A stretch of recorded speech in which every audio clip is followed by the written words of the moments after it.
From Beyond Marketing, it's the 20-Minute Call, a podcast about the dreamers, boundary pushers, rebels, and champions of the skydiving industry. Each episode is a narrative journey highlighted by the highs, lows, and luck that the skydiving industry delivers, as told by the most influential people within the sport. If you've ever dreamed of becoming a skydiver, perhaps opening a drop zone, or becoming the next world champion, check out the 20-Minute Call hosted by me, James LeBarry. My guest today can best be described as an artist. Throughout a 50-plus year career, Mike McGowan has been driven to capture the most beautiful photographs of his peers. In the span of his career, he revolutionized how skydiving competitions are judged, captured some of the most extraordinary world records, and has received the USPA Gold Medal for Meritorious Service, been made an honorary Golden Knight, and was inducted into the International Skydiving Hall of Fame. While being respected as one of the sport's great documentarians, he is also known for being a kind and good man. It's my pleasure to welcome Mike McGowan. Mike, welcome to the show. Thank you for those very kind words. I appreciate it. Yeah, it's. I appreciate you getting up so early. As we're recording this, it's 6 o'clock in the morning in Arizona and 8 o'clock here in North Carolina. So I'm very grateful for you giving me the time. No worries. It's my pleasure. Mike, I'd like to talk about your origins, really. Where are you from? And if you don't mind sharing, what were your early days like? Well, I was raised on a farm in Manteno, Illinois. Wanted to get off that farm as quick as I could. My parents were alcoholics and conducted themselves accordingly, which even made me want to get out of the house quicker. I got in quite a bit of trouble, mischief, let's call it, when I was younger, because I was rebelling. I look back and I see that now. But at 17, the minimum age to join the military, I joined the Navy and took off from there. What's interesting, though, is I believe you were exposed to skydiving for the first time at about age 10, when you first saw a round parachute descending from an airport at a nearby farm. I mean, when I learned that, I was like, talk about destiny. Just share with me, if you can, recall that first moment of seeing that jumper. Oh, sure. At age 10 and being so inspired by that. You've done your homework. My gosh. Yes, about a 10-year-old, I would go out and play. Obviously, on the farm, there was nobody to go play with. And there was a farm right across the field from us who had a small airport.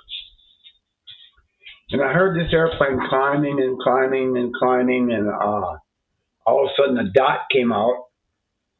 The dot got bigger and bigger. Then a parachute opened.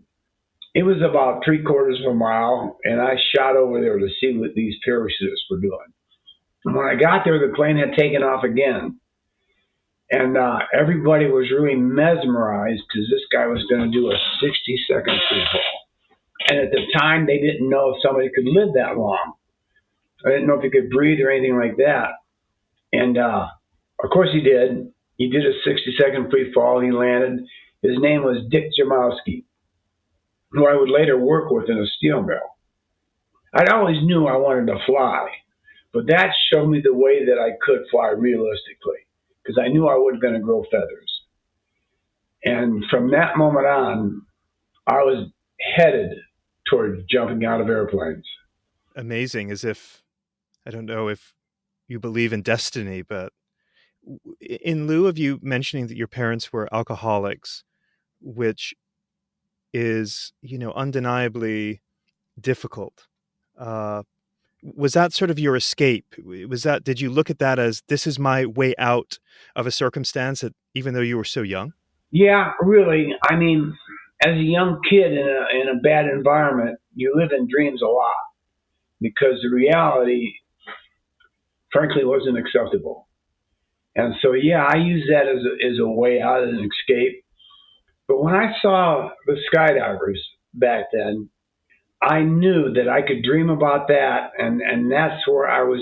Not only was it a pipe dream, It was a dream that I knew in my heart I was going to fulfill. So you enroll in the Navy at 17, and this is another thing that struck me, is you read that when you enroll to be, say, a parachute rigger, that part of the responsibility of being a rigger in the Navy is you have to jump the rig that you have packed. Now, I recall learning to skydive and jumping my first pack and how nervous and frightened I was. And I would imagine that someone that didn't have the exposure to jumping, and certainly back then when it wasn't as it is today, that would scare me like crazy. But it didn't you. It was like, yeah, that is for me. Can you share a little bit more about that? That's absolutely correct. I made my first jump at Lakehurst, New Jersey, and believe it or not, it was a free fall out of a DC-3. They call them C-47s. I don't remember being scared at all. I was so excited that I was going to experience flight, you know. And the fact that it was an unmodified round with no sleeve or bag or anything to help the opening shot didn't even occur to me. You know, all that occurred to me was that I was going to jump out of that airplane. When I landed, it reaffirmed my dream. I knew that that's what I was going to do. One thing that impressed me, or is, as a rigger, I supposed, was how much fabrication you as a camera flyer was required, because there was not really any example in front of you of successful camera flyers. Today, we get to see your work, Norm Kent, others, there's examples to follow, but you didn't really have that. How instrumental was being a master rigger in helping you sort of be able to help with your photography? Well, being a master rigger helped me modify my harness container, because back then we had chest recorders, and we didn't have an all-in-one camcorder, and the rip cords were hard to get to, so I was able to modify my harness so the rip cords were easier to get to. But we did have to do a lot of fabrication. My first camera helmet was a hockey helmet with cameras bolted onto it. And then later on, I got a motorcycle helmet, full face, and I modified it so the chin would open and close so I could get in and out of it, and put a plate on top of the helmet so I could mount my cameras, because I had an awful lot of cameras. One thing that really struck me too about that fabrication is one of your early ring sights was made out of a wire coat hanger.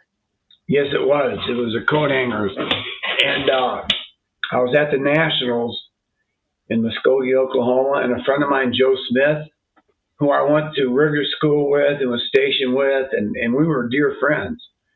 And he saw that I had that coat hanger, but he saw the results I was getting too.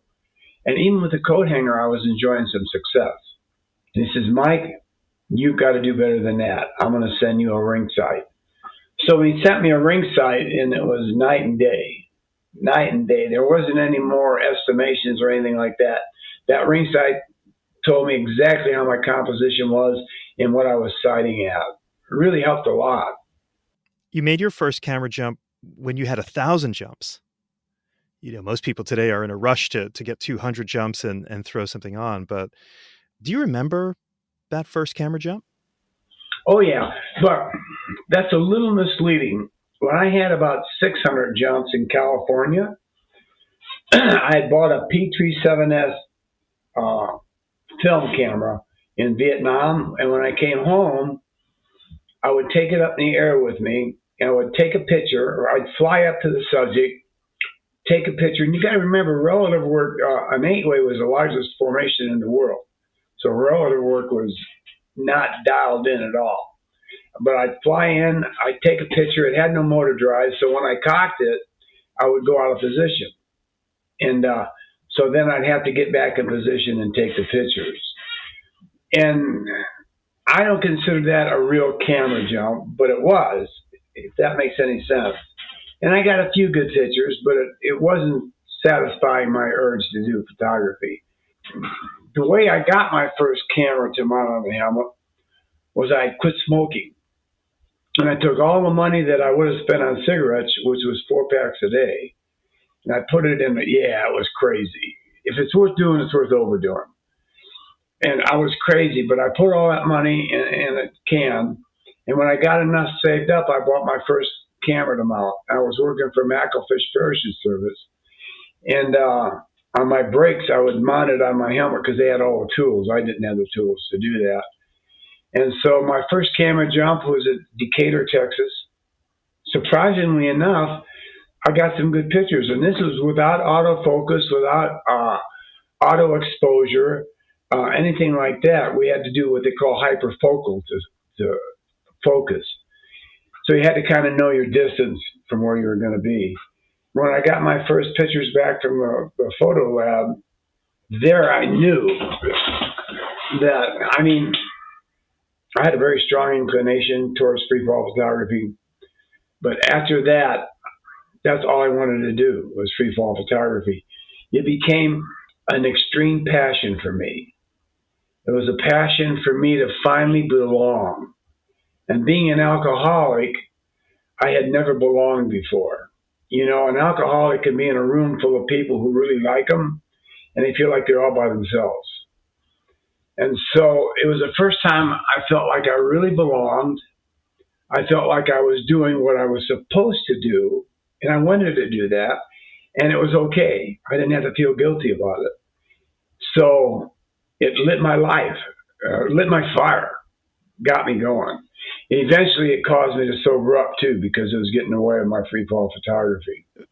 How early of an age did alcohol become a struggle? Good question. I would say I drank what you would call successfully, just drank and had a party with my friends and stuff like that until about 28 years old. And then the disease started taking hold of me, and I couldn't take just one drink. I'd have to get drunk or not drink at all. I was raised by alcoholics. My siblings were alcoholics. My parents' friends were alcoholics. My uncle was an alcoholic. So I didn't know that I was different. I had no idea.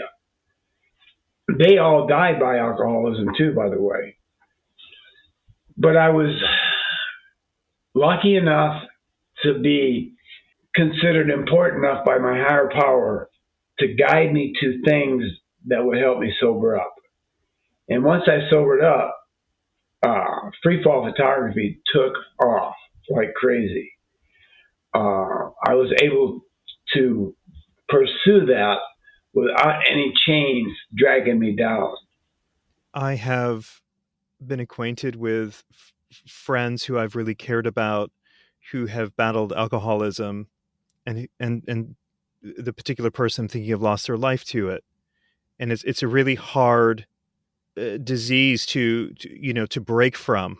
What do you credit? It's so difficult. What do you credit your ability to pull away from something when it was sort of part of your existence, if you will, as a kid, being surrounded by people, overusing alcohol? Well, alcoholism is cunning, baffling, and powerful. And it's a disease that tells you you don't have a disease. And as much as I was independent and didn't want to have to think that I had to rely on anybody else, the truth was I couldn't beat it by myself. So I found a program that was successful in helping alcoholics. I joined it and followed the suggestions of that program. All I can explain is that a miracle happened. I had a shift from craving a drink every minute of the time to now I can go sit in a bar with my friends and they can have a thing of whiskey right next to me and I can smell the whiskey.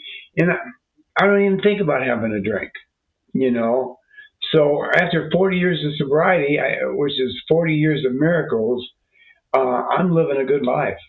Mike, why do you think that it was? I mean, I'm hearing you say higher power, miracles. Are you a spiritual person?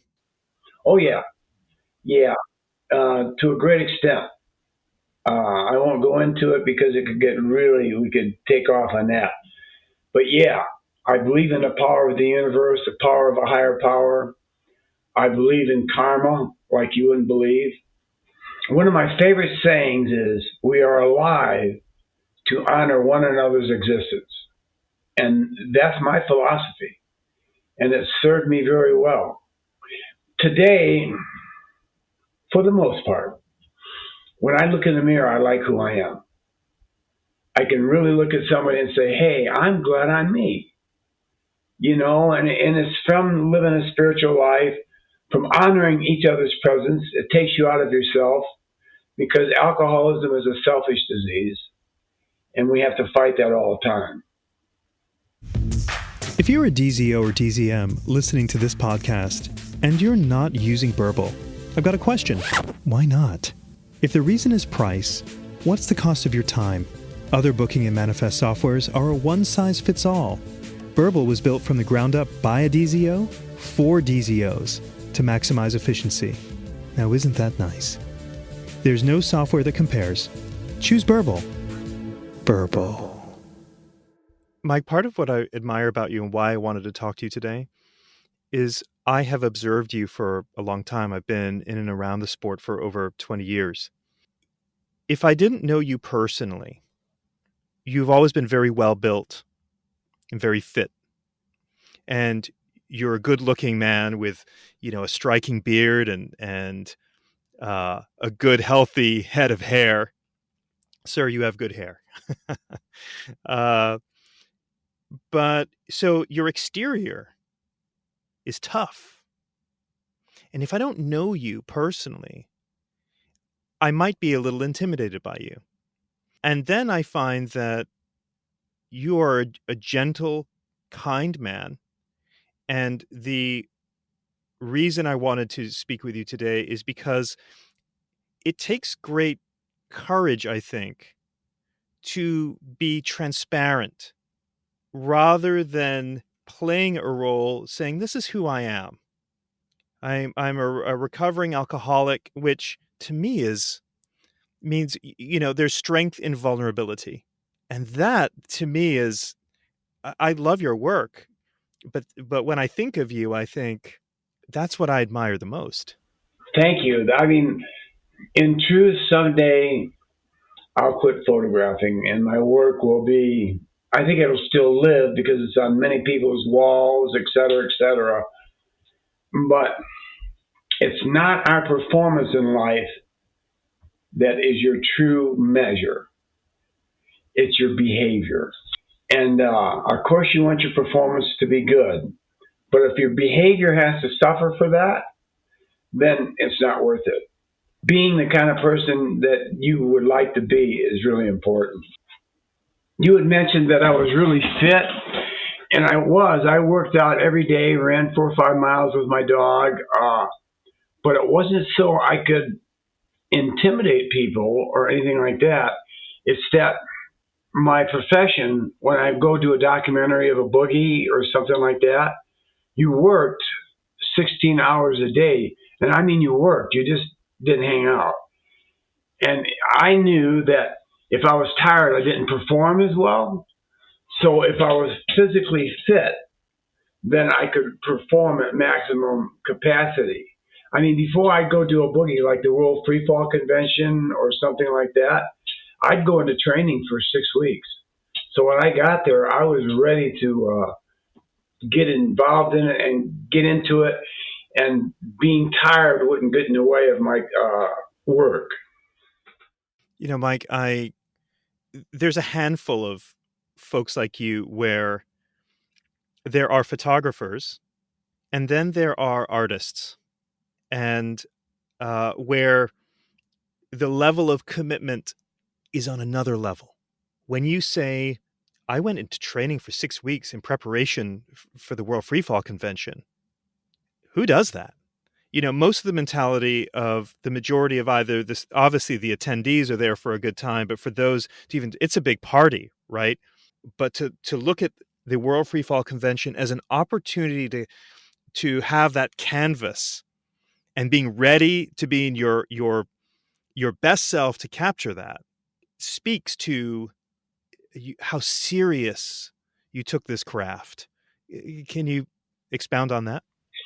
Well, one thing I learned early on, that extraordinary results come from extraordinary effort. Being an alcoholic, I don't know how to do anything halfway. That's part of our nature. That's why we go so extreme towards the booze. We don't know how to do it halfway.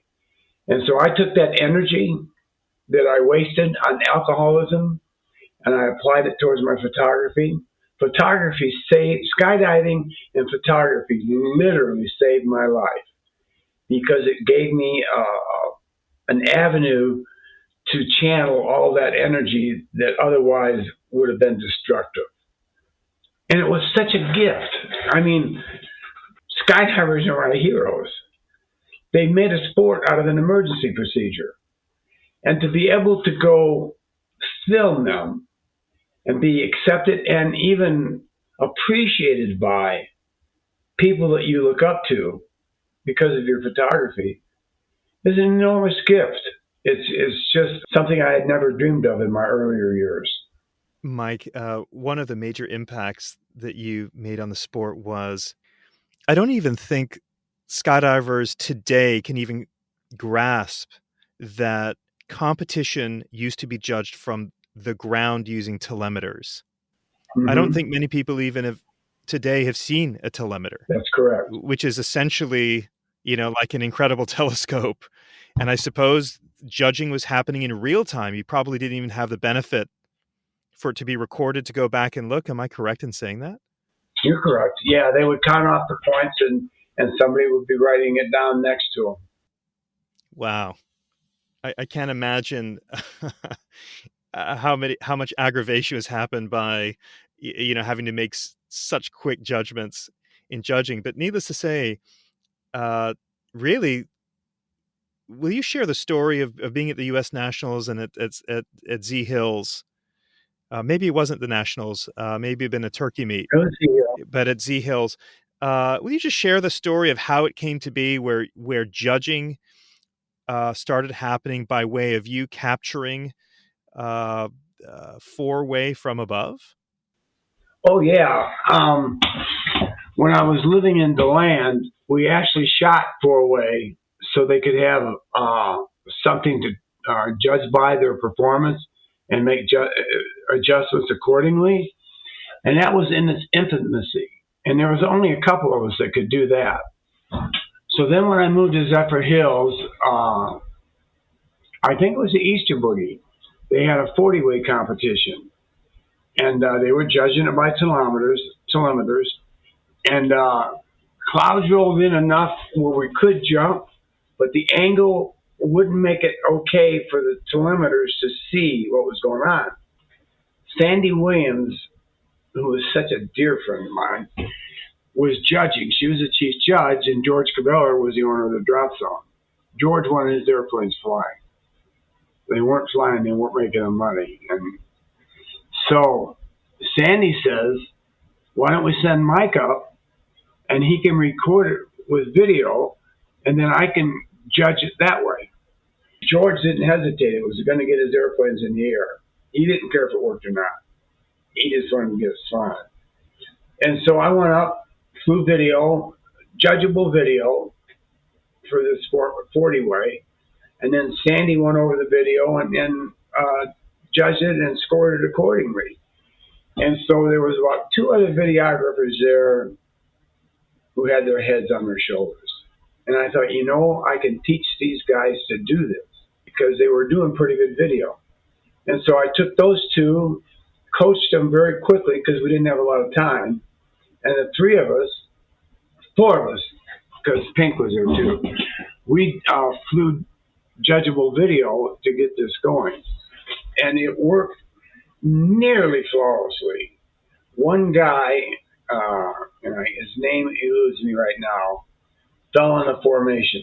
And when you know, it was Jerry Bird's formation, who was, by the way, totally against air-to-air.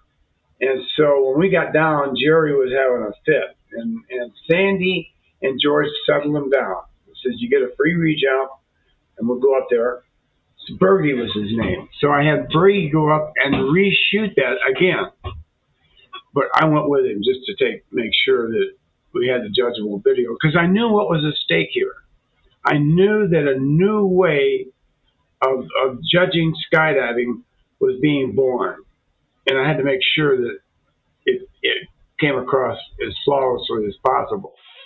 Bergie did a great job, by the way, and he was really reluctant to go up after that, and I had to talk him into going up. And my video wasn't needed, but he did it, and we set the stage. And it worked so good for the whole meet. Next year, the USPA adapted my formula to do air-to-air video for judging for the whole national. And the rest, as they say, is history. That's right. Incredible. If you're a fan of the 20-Minute Call, I'd like to invite you to be a member of a budding community with me on Patreon. By becoming a patron of the show, you can join me behind the scenes to discuss options for future guests and gain access to some show swag. It's pretty sweet. Details on how to become a patron can be found in the show notes. Okay, back to the show. There have been some very influential people in your life, I think, where most skydivers today, or even non-skydivers, just need to walk into the Bent Prop at Skydive Arizona and see your artwork everywhere on the walls there. And it's beautiful to see the arc of your career, having shot some icons in the sport and major world records, and just the beauty of skydiving. But will you share a story about your relationship with Larry and Little Hill? Oh, sure.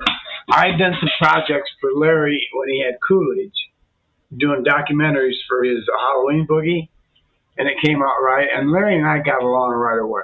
He's a doer, and he doesn't have other people go do his work. He delegates authority, but he's right in there turning wrenches and doing the job. And he's just a straight up good guy, So we were at the Couch Freaks Boogie in Iowa. I was there doing a documentary, and he was supplying aircraft. And we were sitting at a picnic table, eating a little lunch, taking a break. He started telling me about this drop zone he was going to open up in Eloy, and that it was going to be the largest and the most successful drop zone around, and things were really going to be happening. Now, understand, at this time, I was completely happy at Zephyr Hills. I had no reason to want to leave it. I mean, everything I was making a living or carving out as much of a living as a photographer could those days. And I was happy. And Larry said to me, he says, Mike, I'm going to need somebody to put me in the magazines. And I've been doing that pretty successfully. And somebody to start up a video program doing tandem videos, because that's another thing that I pretty much originated, was making a documentary out of a tandem video. And he loved it because he realized it was a great advertisement. People would watch that video and then want to come out and do a tandem.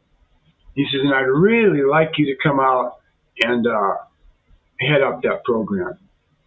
And I'd lived in Arizona when I was in the military, and I liked it. There was no question about that. And I said, well, Larry, I'm tempted, but I would need this, and that, reasonable things, before I made the move. And he says, okay, Mike, I'll supply those if you'll do these things. And they were things not only that I could do, but what I had a passion to do. So that was pretty easy. And I believed Larry was going to make the drop zone that would be the canvas for me to be able to write or draw the way I wanted to. So I said, okay, and we shook hands. That's all we did. We didn't sign any papers. We didn't have any contracts. And that was in 1990. It's 2024 right now. I'm still here. We're still fulfilling our bargains to each other. I have so much respect for the Hills. Lil and Larry, Sean and Steve, and now Wendy. Not only did I find a place to practice my craft, but I found a family. The Hills are family to me. I've watched the kids grow up, and I've watched us grow, Larry and me, as human beings. So it was one of the best decisions I ever made in my life. Oftentimes, we see these drop zone relationships occur, and then maybe complacency happens and something goes awry and relationships break up. But we continually see this pattern with Larry Hill in terms of his commitment to airspeed, and Dan BC meeting Larry Hill sort of almost in this magical way, and the career that Dan BC had, which was greatly influenced or helped by Larry Hill. And you just see this thing. What is it about the Hills that are so special? Well, one is they attract people. Another is Larry can, well, not see in the future, but he has such a foresight, and he sees things as how he wants them to be, and then he goes out and creates the circumstances that cause that to happen. Airspeed would not be today had it not been for Larry Hill recruiting these people and nurturing them along and supporting them. He still supports them, by the way. But there would have been no airspeed. And the French, we don't know how long they would have had that sword, because they seemed unbeatable. And it took airspeed to beat them. Yeah, that's. I would love for someone to make an airspeed movie. I feel like that's the history, the underdog story overcoming great odds. That needs to be a movie. I'd love to go and see that. Yeah, I'd love to help be part of that, because I've been a part of Airspeed since its inception.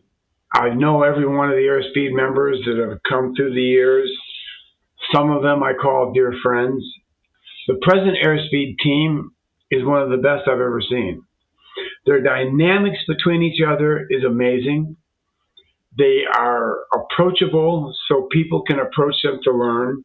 They actually put on events to help people learn. They're good. I mean, but it's not easy. I see them training, even in the cold weather.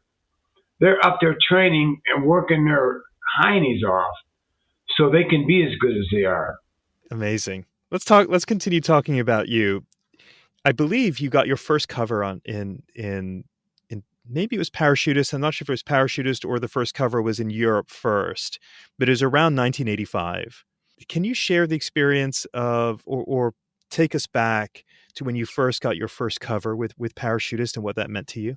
Oh, sure. I'd been appreciated in the European magazines early on, and I had several covers on there, which was very gratifying, but it's not the same as being appreciated in your home country. So Larry Jaffe was the editor.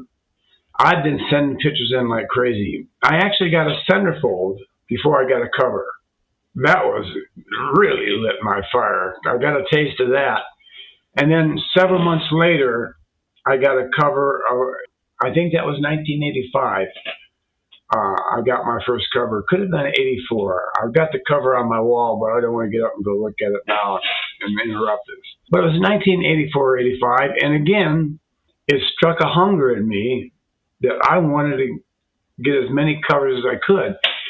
And Norm and Tommy were doing the Hollywood thing, so they weren't doing the boogies like I was. And that's, of course, where the covers came from. They were making the news, and then I would get some decent pictures from there, and I would get covers that way. So I got lots of covers and lots of exposure. I'll mention, by the way, that when we were first supplying photographs to parachutists, there was no pay. We did it strictly to support the organization and the sport and ourselves. I can't say that, not lie about that. We were supporting ourselves too. I think it's the ultimate compliment that if you love skydiving to the degree of, say, the early airspeed days when Dan BC and his teammates were camping at Eloy and washing airplanes and doing whatever it took to maintain their sponsorship, or for someone like you to invest incredible amounts of time, energy, and money to capture a shot, to submit it to Parachutist for zero monetary, like this is a true, to me, it's almost like amateur athletics at its finest. Like this is really for the love, because it's not like major financial gain is there. Yeah, it is for the love.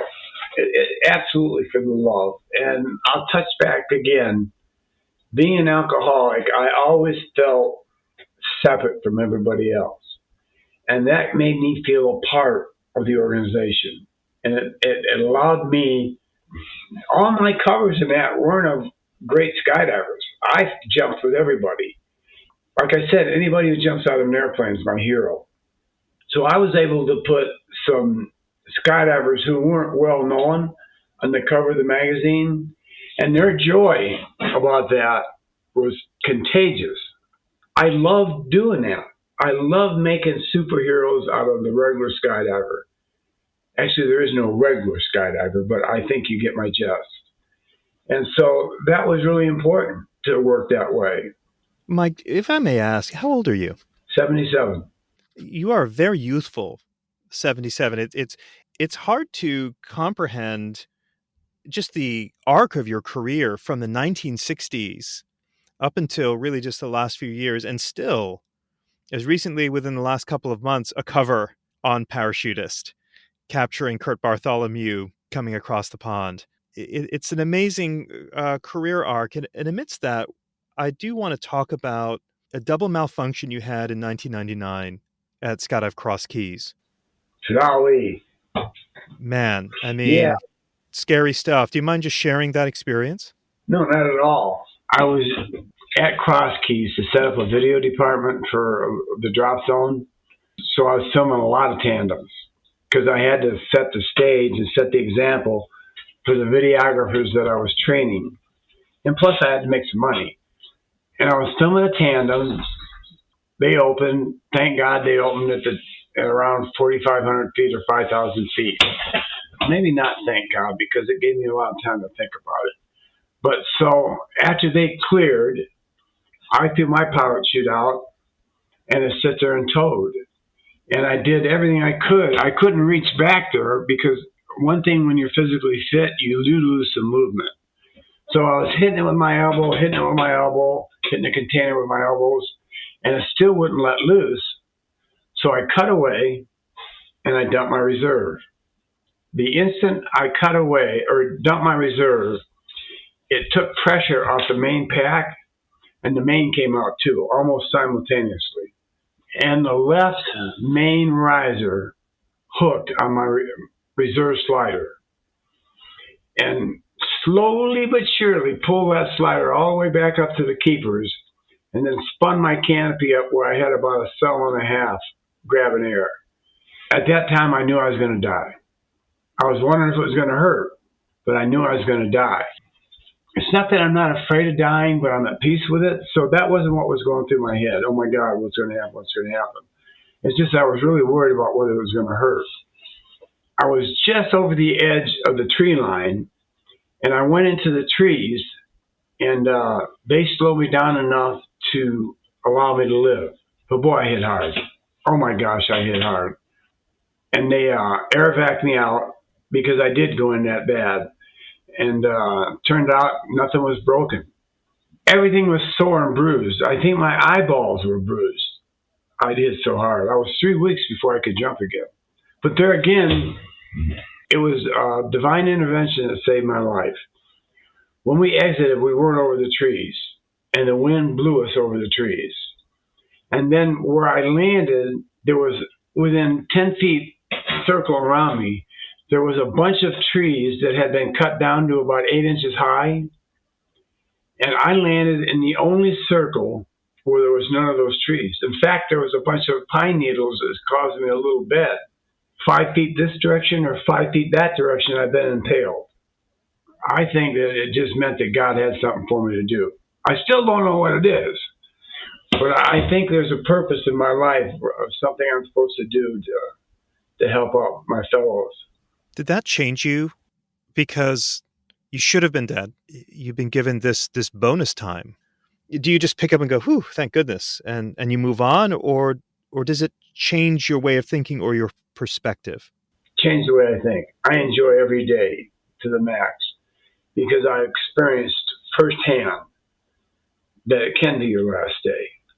I'm not afraid of death. I'm not living in fear, but I'm living in joy and appreciation for the day I've been given. I've learned to do the next right thing, and that takes care of everything in front of it. if you've taken care of business at hand, it automatically sets up that the next thing you're going to encounter, you're ready for and you're armed for it. And so I enjoy every day now because I know I don't take them for granted anymore. And it's a very joyous thing in my heart to be able to enjoy each day for what they are. They're a gift. Something about the retelling of that story that really struck me is when you are in the moment going, I'm going to die. And part of your conscious thinking in that moment is, oh boy, they're probably not going to find my body based on where I'm going to land. The other note that I had here was you were wondering if it was going to hurt.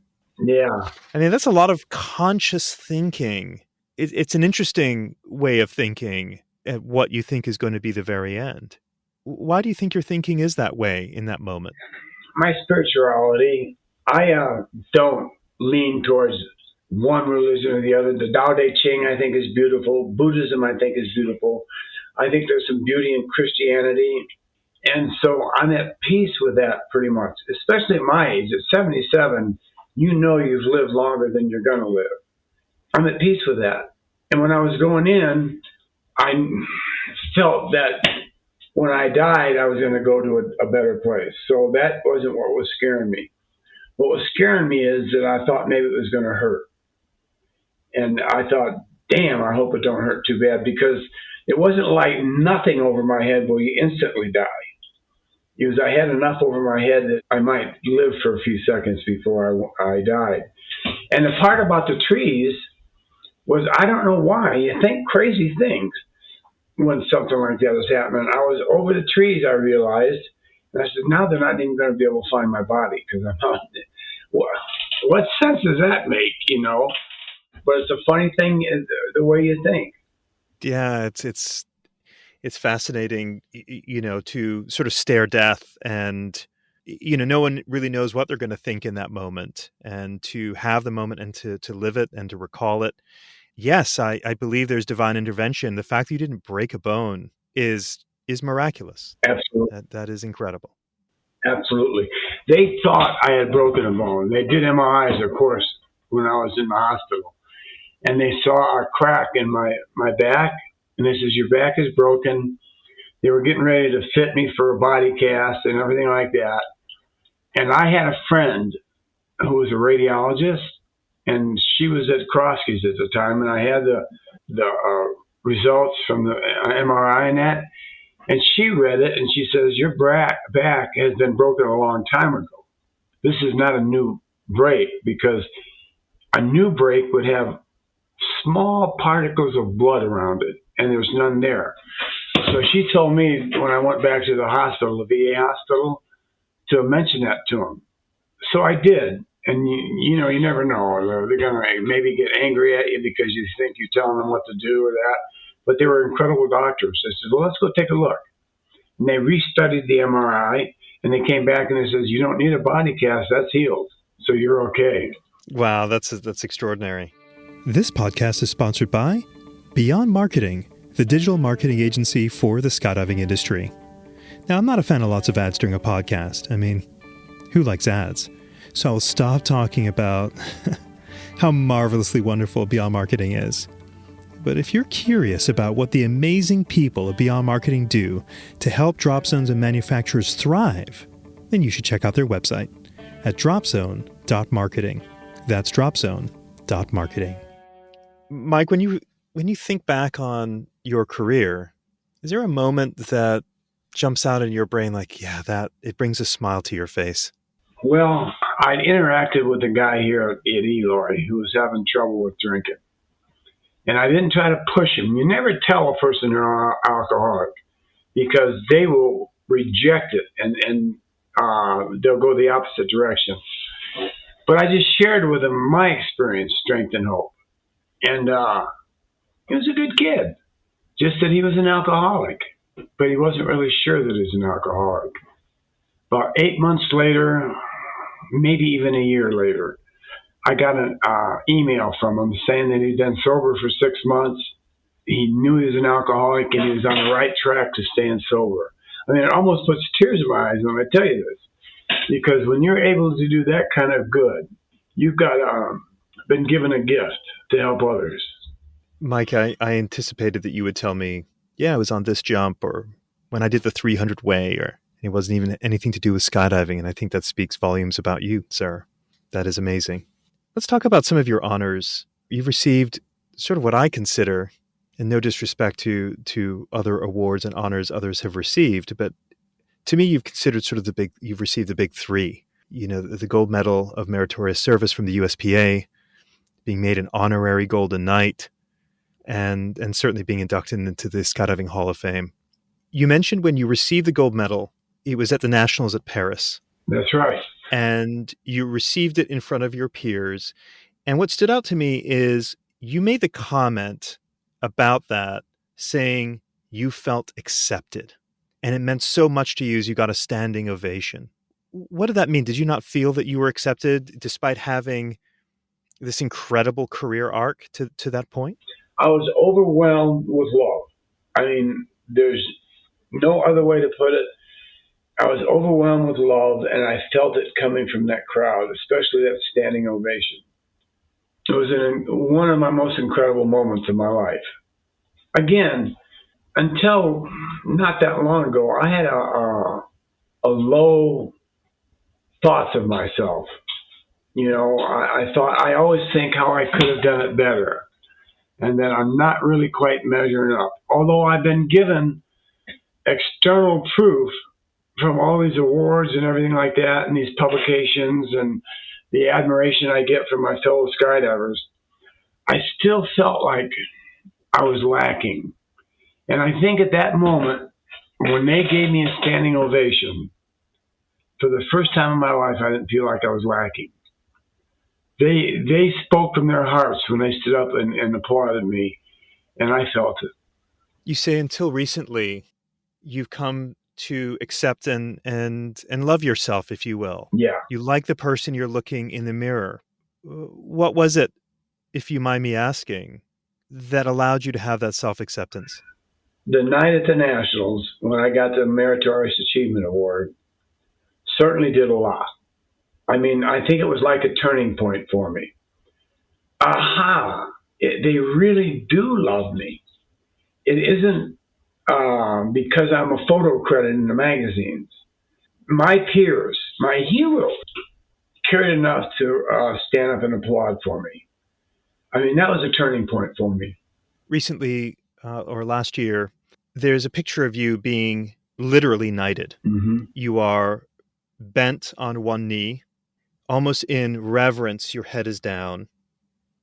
A member of the Golden Knights has that famous sword, and they're knighting you to become an honorary Golden Knight. And as I recall that, I actually have goosebumps. It's such a powerful photograph. Can you share what both that moment and what that award means to you? Sure. Like I said, I started jumping in 1964, and the Golden Knights already had been making history. They had been setting standards and breaking records and everything like that. And from the early 60s, I so looked up to them and admired their organization. And then in the 80s, I helped them with their video, did seminars for them, and photographed them for magazines, for ads. Sunpath had me do a photo shoot with them. But they've always been on a plateau to me, you know, and I looked up to them. And when they thought so much of me to make me an honorary Golden Knight, when he laid that sword upon my shoulder, I was as humble as I've ever been in my life, because I was being awarded such an extraordinary honor. The way that you felt is the way that I view that picture. It looked like the ultimate moment of humility. I couldn't see your face, but I could see that it meant so much to you. It was a very powerful moment. Mike, as you reflect on your career, who have been influential? I mean, maybe there's too many to mention as you know, with a career over 50 years. But is there any folks that were really key in your development as a person and as a skydiver? Oh, absolutely. I mean, in the early days, these are people probably nobody will recognize, but Mike Sizemore, he's one of the guys that took me aside and really worked hard to help me with the craft of photography. There was Luis Melendez, who did some shots that I had really wanted to match. And there's Norm Kent. Him and I and Tommy Sanders are coming up along the same time. Mark my word, they set a high bar. The beauty of it was we were friends and we helped each other out. Norm and Tom, all through these years, they're still my dear friends. I'd do anything I could to help them. I really would. And so they influenced me a lot because I was part of this clan and working. And even today, the young kids that are up and coming, there's a young man named Joseph Thomas who's coming along and I'm working with, and to see that passion that I had when I was young and to be able to maybe be a little bit influential to helping him. There's a kid named Zane Jackson whose passion I think matches mine. And to see these kids growing up and doing stuff that maybe I couldn't even do back in the day in my high prime. But mostly is I sensed some humility in them, and they looked at everything as a gift. And I think they're going to shine. So that's very influential to me now in my older days, because not just shooting ground stuff, which is a lot of fun, but I'm able to influence others. And you said I was youthful. If a person has a purpose, something to be enthused about, then he's going to stay young. I'm convinced of that from my own self. I don't think we could end on a better note, Mike. That is such a great bit of advice, is to have a purpose and to get after something that you're passionate about. Mike, I just want to thank you for being an ambassador, not just for being a good photographer, but for being a good person. There's a lot of sky gods that do great things, but I'm attracted to folks that are humble and wishing to share their craft with others, which clearly you're doing. So thank you for all that you've done for all of us. It really has been a pleasure speaking with you. Thank you. And thank you so much for your interest in me. I truly appreciate that. Thank you, Mike. And one last thing. I'm a proud owner of your book, Selections. If somebody wants to buy that, how do they buy that today? They can't. I sold out. Sold out. Okay. You don't know, I don't want to go on too much, but you don't know what a relief that was. I had to borrow $25,000 to publish that book. In this day and age where there's so much digital images and stuff like that, hard copy, I didn't know what kind of sale, if it would sell or not. One very joyous time was in the process of selling the book. I was able to pay off my debtors, which had me worried. And then to actually make a couple bucks off it was pretty cool too. The book is my legacy. I feel fortunate to be an individual who has a signed copy from you. I'll hold that near and dear, being that we can't get them anymore. Mike, thank you so much for your time, and I hope you have a great day. I so appreciate it. Thank you too, and I hope you have a terrific day. Hey everyone, thanks so much for listening to the 20-Minute Call podcast. Please do follow us on your podcast app so you always have the latest episode, which is released every Monday. If you want to contact the team, our email address is podcast@beyondmarketing.xyz. This episode was edited and engineered by Garnet Znydrick of the YouTube channel Blue Skies Fun Days. Thanks for listening, and join us next week for our next episode.